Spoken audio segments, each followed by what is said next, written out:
Building resilience in the end is a key difference between success or failure and between emotional health and well-being and feeling emotionally challenged. Resilience is key to both of those.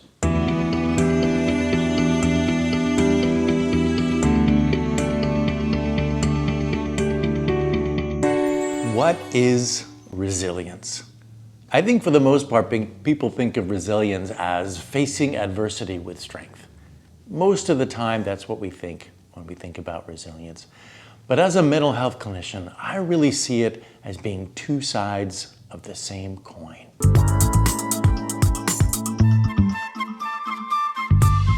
One is the strength and ability to do well and meet life's challenges successfully. And I think it's something that we all need. We all have a lot of, but we all need like a great deal to make it successfully through life, from birth to death. The second part, or the other side of the coin of resilience, is dealing with responding to adversity, especially toxic stress, which I will define in a minute. Resilience is two sides of the coin, and being able to do both and have both are incredibly great skills and abilities that we humans need to have.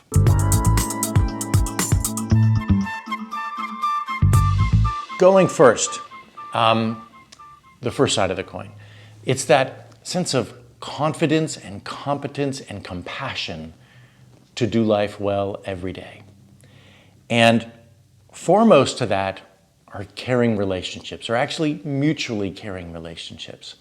When we are living with, involved in mutually caring relationships, or loving each other, believing each other, and supporting each other, we have incredible strength to do life, all parts of life. So that feeling of being loved and liked and respected and supported and comforted, that's huge to having that psychological resilience, the strength we need. After that, it's learning basic competencies. Like we just, in families and in schools, we need to be able to, learn how to read and write and do everything we have to do in school. And then for future as adults, now we have to learn to be able to go find knowledge, especially true on our phones and every other device. Before that, we had to sort of memorize knowledge, and now we have to just, I need to know where to go get it.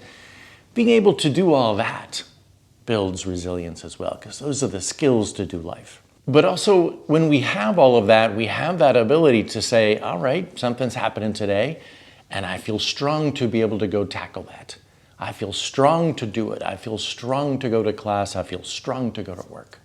And that's resilience as well.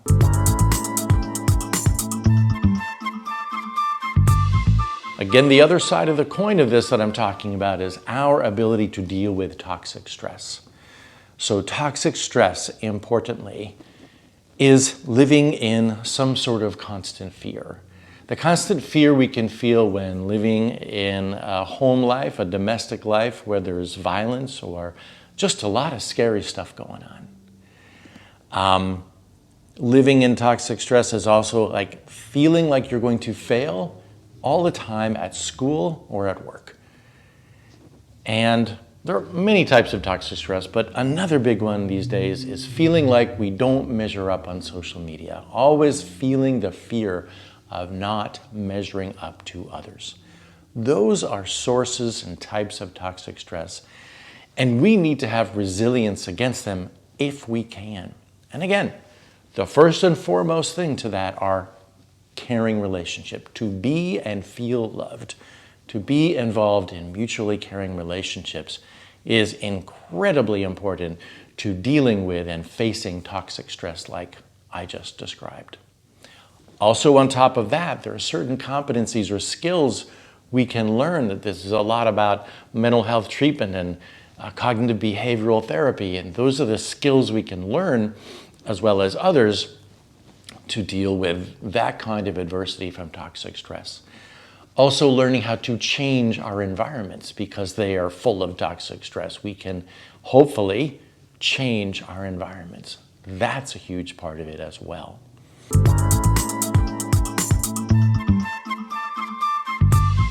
Both types of resilience that I'm describing, these two sides of the coin, are really important to mental health.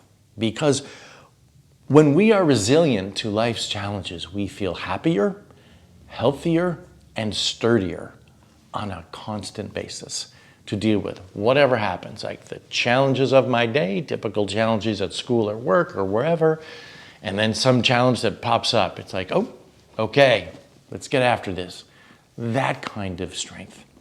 And then when we feel resilient in the face of toxic stress, like every day stuff is going on that is just really stressful, mostly sort of fearful kind of stress, we are much less likely, when we feel really resilient and strong, much less likely to experience clinical anxiety and depression. And people don't know that, but clinical anxiety and depression is mostly a response to toxic stress. Just mostly a response. So when we feel loved all the time, really well supported and really strong and capable and confident, we're much less likely to deal with or come down with, so to speak, these clinical experiences of anxiety and depression.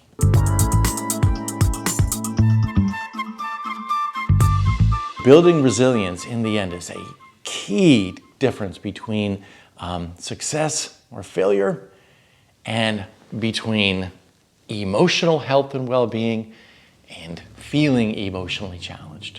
Resilience is key to both of those. And I also think finally in this episode that we need to be really conscious and intentional about building resilience in all of us. Conscious and intentional about building resilience in families, in schools, in jobs, organizations, businesses, and not as something to add on and sort of focus on a little and have a workshop about, or, just to, like at a business, like we'll talk about it one day and then we'll just move on. This is something we should have part of our curriculum. And a curriculum, so to speak, in families, we're really consciously building resilience in families, consciously building resilience in schools, every grade, every day, and consciously building and maintaining resilience in our jobs, in our other parts of life, in businesses and organizations.